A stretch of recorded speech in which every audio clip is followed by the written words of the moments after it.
Hi అండి, అందరికీ నమస్కారం. నేను మీ పవన. టేల్స్ బై పవన ఛానల్కి స్వాగతం. ముందుగా మీ అందరికీ సంక్రాంతి పండుగ శుభాకాంక్షలు. మీ అందరూ అష్టైశ్వర్యాలతో భోగభాగ్యాలతో దేవుని దయ వల్ల చల్లగా ఉండాలని అందరూ కోరుకుంటూ కథలోకి వెళ్ళిపోతే, ఈరోజు నేను మీకు వయసు అయిపోయిన తర్వాత ముసలివాళ్ళుగా ఉన్నప్పుడు మనిషికి మనిషి సాయం ఎలాంటిదో, డబ్బు ఉన్నా లేకపోయినా కూడా మనిషికి మనిషి సాయం అలాంటిది అన్నదానికి సంబంధించిన కథ చెప్తున్నాను. Emotional story. నచ్చిందంటే వినండి, నచ్చిందంటే లైక్ చేయండి, సబ్స్క్రైబ్ చేసుకోండి. ఇంకపోతే కథలోకి వెళ్ళిపోతే, వయసైన ఆ కాలంలో నా అనే వాళ్ళ దగ్గర లేకుండా అవస్థపడే సావిత్రమ్మకు అండగా నిలిచింది పని మనిషి రంగి. వీరిద్దరి మధ్య ఉండే అనుబంధం ఎలాంటిదో చూద్దాం ఇప్పుడు కథలో. ఇంకపోతే కథలోకి వెళ్ళిపోతే, మీరు తినే దాంట్లో నాకు ఒక ముద్ద పెట్టండి అమ్మా చాలు అన్నది రంగి. అది కాదే రంగి, ఇప్పుడు నాకే కటకటగా ఉంది. ఇంకా నిన్నేం పోషించగలను, జీతం ఏం ఇవ్వగలను, నువ్వే చెప్పు అని వాపోయారు 75 ఏళ్ల సావిత్రమ్మ గారు. మీరు అనేది సబబే అమ్మా, నాకు మిమ్మల్ని వదిలి వెళ్ళడం ఇష్టం లేదమ్మా. ఇష్టం లేదంటే ఎలాగే, పాపం వాడి గంట నుండి నీకోసం ఎదురు చూస్తున్నాడు. పట్టణానికి బస్సు కూడా వేళ అవుతోంది. వెళ్ళు నువ్వు ముందు ఇక్కడి నుండి. మీరు ఎన్నైనా చెప్పండి అమ్మగారు, నేను వెళ్ళనంటే వెళ్ళను అని మొండికేసింది రంగి. అక్కడ నీ కొడుకు రోజు నీకు పంచభిక్ష పరిమాణాలు పెడతా అంటుంటే నాతో పాటు గంజి తాగుతూ అంటావేంటే తింగరదానా అని ఒక రకమైన బాధతో కలిపి విసుగుతో కలిపి కసురుకున్నారు రంగమ్మని సావిత్రమ్మ గారు.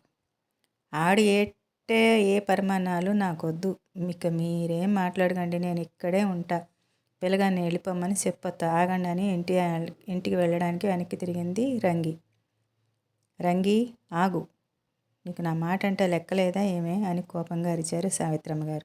ఆ మాటకి వెనక్కి తిరిగి నీళ్లు తిప్పుకొని కళ్ళలోనూ, నేను పుస్తక కట్టించుకుని ఈ ఊరికి వచ్చిన కాడి నుంచి నాకు అమ్మైనారు మీరు. పేరుకి పనిదాన్నే అయినా సొంత బిడ్డ మాదిరి సేరదీసినారు. తాగుబోతు మొగుడితో పడినాక సాగుబోతున్న నన్ను కాపాడి నా బిడ్డకి చదువు చెప్పించినారు. కట్టమన్న ప్రతిసారి నేనున్నా అన్నారు. నా మొగుడికి బుద్ధి చెప్పి కాపురం నిలబెట్టారు. ఇవాళ నా బిడ్డ పట్టణంలో అంత పెద్ద ఉద్యోగం చేస్తున్నాడు అంటే ఇవాళ నన్ను చూసుకుంటాను అంటున్నా. అదంతా మీ సెలవే కదమ్మా. మరి నాకు ఇంత చేసిన మీ మాట నా కాక ఇంకెవరి మాట ఏంటో చెప్పమ్మా అని కన్నీరు పెట్టుకుంది రంగి. కర్రపోటుతో 2 అడుగులు ముందుకేసి, నేనేం చేసినా అది సాయం మాత్రమేనే రంగి, కానీ ఇలా నీకు అడ్డంగా కావడానికి కాదు అని కన్నీరు పెట్టుకున్నది సావిత్రమ్మ గారు. రంగి కూడా ఏడుస్తూ సావిత్రమ్మని వాటేసుకుని, మీ కన్నీళ్ళు నేను చూడలేను అమ్మగారు. అలా అని ఈ వయసులో మిమ్మల్ని ఇట్ట అనాథలా వదిలేసి వెళ్ళలేను. నా మాట వినండమ్మా అని బతిమలాడింది. రంగిని వదిలి, నువ్వు ఉన్నా లేకున్నా నేను అనాథనేనే రంగి.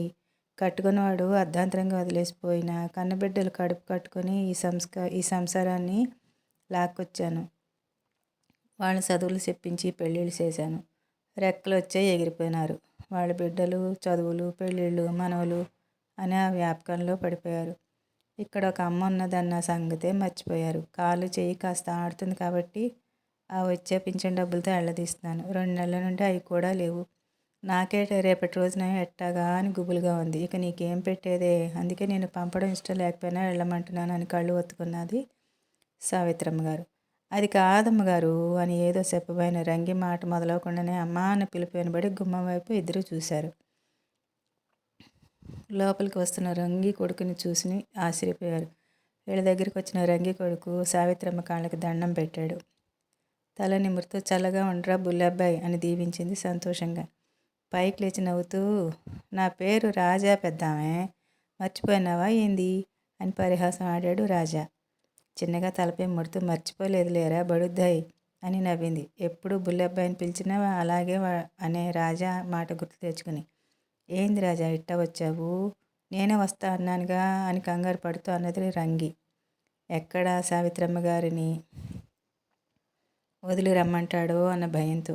ఏం లేదులే అమ్మా, నాకు బస్సుకి టైం అవుతోంది, నేను ఇంక బయలుదేరుతాను, అదే నీకు చెప్దామని అంటూ తన చేతిలో ఉన్న ట్రంక్ పెట్టి తల్లి చేతికి అందించాడు. అది తీసుకుంటూ వెళ్ళడానికి మనసొప్పగా బాధగా ఉంటే అంతలోనే తను ఒక్కడే వెళ్ళాలి అనడం గుర్తొచ్చి టక్కున కొడుకు కేసి కళ్ళ నిండా మెరుపుతో అంతకంటే ఎక్కువ ఆనందంతో చూసింది రంగి. తన తల్లి ఉద్దేశం అర్థమై అవునన్నట్లుగా కళ్ళార్పి వాళ్ళనే అయోమయంగా చూస్తున్న సావిత్రమ్మ వైపు తిరిగి, ఇదిగో పెద్దామే, మా అమ్మని నీకు అప్పచెప్తున్నా, జాగ్రత్త. నేను మీ ఇద్దరిని చూడడానికి నెలకోసారి వస్తూనే ఉంటా, జాగ్రత్త అని చెప్పాడు. ఆశ్చర్యంగా, అదేందిరా అలా అంటావు? మీ అమ్మని కూడా తీసుకుపోతా అన్నావుగా. ఇప్పుడు కాదులే పెద్దామె, మా అమ్మకి ఇంకా బాధ్యత ఇక్కడ ఇంకా ఉన్నది, అది నేను గుర్తించనే లేదు అని నొచ్చుకున్నాడు. మీ అమ్మ బాధ్యత అదేంటి?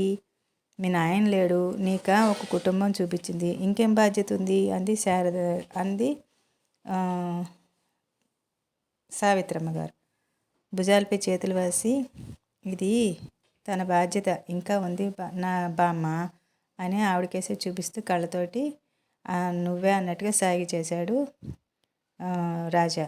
కళ్ళలో నీరు చేరగా రాజా అంటూ ఇంకా మాట్లాడలేక మోగపోయింది సావిత్రమ్మ గారు. కన్నీరు తుడిచి, బామ్మ ఎందుకు ఆ కన్నీళ్ళు? నీకు ఎవరూ లేరని నువ్వు ఎందుకు అనుకుంటున్నావు? నీకు నీ బిడ్డలాంటిది మా అమ్మ నేను ఉన్నాం. ఒకప్పుడు నువ్వు మమ్మల్ని ఆదుకున్నావు, ఇప్పుడు నీ పరిస్థితి బాగా లేకపోతే మేము నిన్ను చూసుకోలేమా? నువ్వు మా అమ్మకి ఏ జీతాలు ఇవ్వక్కర్లేదు, నీకు ఇష్టం ఉండదని ఇన్నాళ్ళు నీ దగ్గర తీసుకుంది, కానీ తనకి నీ దగ్గర రూపాయి తీసుకోవడం కూడా ఇష్టం లేదు. మా అమ్మ నీ దగ్గర నుండి తీసుకున్న ప్రతి రూపాయి మా దేవుడి మందిరంలో ఆ శ్రీనివాసుడి పాదాల దగ్గర భద్రంగా పెట్టింది అని తనతో తెచ్చిన ఆ డబ్బును తీసి రంగి చేతికి ఇచ్చాడు. ఆ డబ్బును తీసుకుని కళ్ళకు అద్దుకుంది రంగి. బామ్మ, నువ్వు ఎలాంటి మొహమాటానికి పోకు. మా అమ్మని నా బిడ్డ అనుకుంటావని నాతో చాలాసార్లు అన్నావు, గుర్తుందా అని అన్నాడు.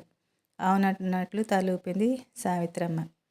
చూసి నవ్వి అన్నాను, అందుకే నీ బిడ్డ నీకు ఈ ముదుమ వయసులో నీకు సాయంగా వచ్చింది కాదనకు. మా అమ్మ అనవసరంగా నిన్ను వదిలిపోదు.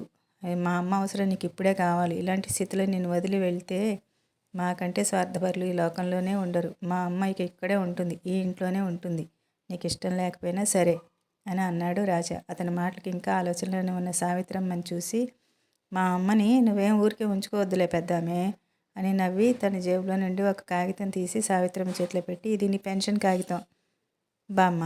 రేపు పంచాయతీ గుమస్తా వస్తాడు, ఇవ్వు. రేపు నెల నుండి నీకు పెన్షన్ వస్తుంది. అప్పటిదాకా ఈ డబ్బు వాడుకోండి. మీకు ఏ సమయంలో ఏం అవసరం వచ్చినా నాకు ఒక్క ఫోన్ చేయండి, నేను మీకు కావాల్సిన ఏర్పాట్లన్నీ చేస్తాను అని చెప్పాడు. చేతిలో ఉన్న కాగితాన్ని చూసుకుంటూ, ఎప్పుడో చేసిన మాట సాయానికి ఇంత మూల్యమా అని ఇద్దరి వైపు ఆరాధనగా చూసింది సావిత్రమ్మ. ఏమీ మాట్లాడలేక, మాటలు రాక కూడా.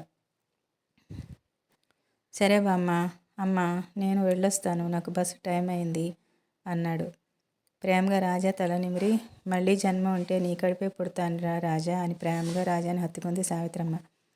ఆవిడ చుట్టూ చేతులేస్తూ, రాజా కాదు పెద్దామే, బుల్లబ్బాయి అని చేరుబోయిన గొంతుతో అన్నాడు రాజా. వాళ్ళిద్దరినీ కళ్ళార్పకుండా చూస్తూనే కొడుకు మంచి మనసులోనే మురిసిపోయింది రంగి. సావిత్రమ్మని వదిలి ఇంకో వారంలో నీ బిడ్డలు మనవలు మునిమల వాళ్ళు అంతా నీ ముందు ఉంటారు, ఇంక దిగులెట్టుకోకు అన్నాడు. వద్దురా, నా కోసం వాళ్ళ దగ్గర నువ్వు తగ్గడం నాకు ఇష్టం లేదురా రాజా. నాకు మీరు మీ ఆత్మీయతే చాలు. పేరుకు తగ్గట్టుగా 10 మందికి ఇలానే మంచి చేస్తూ ఉండు నాన్న. ఆ మంచి నిన్ను చల్లగా ఉండేలా చేస్తుంది. జాగ్రత్తగా వెళ్ళిరా అని చెప్పింది. సరే అని తలూపి తల్లికి కూడా చెప్పి వెళ్ళిపోయాడు రాజా. కొడుకు వెళ్ళిన వైపే చూస్తూ నిలబడ్డ రంగిని చూసి, ఏంటే రంగి, తుమ్మ మొద్దులాలు నిలబడ్డావు, వెళ్ళి పెరే చెట్లకి నీళ్లు పోయి పో అని గదిమింది సావిత్రమ్మ. సావిత్రమ్మ మాటకి వెనక్కి తిరిగి, ఇదిగో పెద్దమ్మగారు, ఏంటి నోరు పెంచుతున్నారు, ఇట్టా అలా అంటే నేను పని మానేసి పోతా ఏమనుకున్నారు అని ఇంకా గట్టిగా రెట్టించింది రంగి. ఏంటే నన్నే బెదిరిస్తున్నావు, నా మనవాడికి ఒక్క ఫోన్ చేశానంటే నువ్వు ఉద్యోగం ఊడిపోద్ది, ఏమనుకుంటున్నావు అని ఇంకా గట్టిగా అరిచింది సావిత్రమ్మ. ఏది చెయ్యండి నేను చూస్తా అంటూ మీదికి పోతున్న రంగి, మీ గోల ఎన్నాళ్ళుగా ఆగుద్ది, ఏ రోజున ఇదే తగు, 40 ఏళ్ల నుండి చూసి విసుగు పుడుతుంది అని గోడ దగ్గర నిలబడి అరుస్తున్న పక్కింటామా మాటలకి ఆగి మధ్యలో, మీకేం నొప్పమ్మా, మాకు 100 ఉంటాయి, మీకెందుకు, మీరెళ్ళి ఆ పక్కింటి ఆమెతో ముచ్చట్లు ఎట్టుకోండి పోండి అని అరిచి కోపంగా చెప్పి తన వైపే చూసిన సావిత్రమ్మని చూసి హిహి అంటూ చెవి వెనక గీక్కుంటూ పిచ్చి నవ్వింది రంగి. రంగి హావభావాలు చూసి కోపం నటించలేక పెద్దగా నవ్వింది సావిత్రమ్మ. ఆ నవ్వును చూసి తన నవ్వు కూడా జత కలిపింది రంగి. సాయం ఎంత అనింది కాదు, మంచి మనసు కావాలి దేనికైనా, ముఖ్యంగా మనిషి సాయం అవసరం చాలా. ఇంతేనండి కథ. నచ్చిందంటే లైక్ చేయండి, సబ్స్క్రైబ్ చేసుకోండి మన ఛానల్ని. Thank you for watching.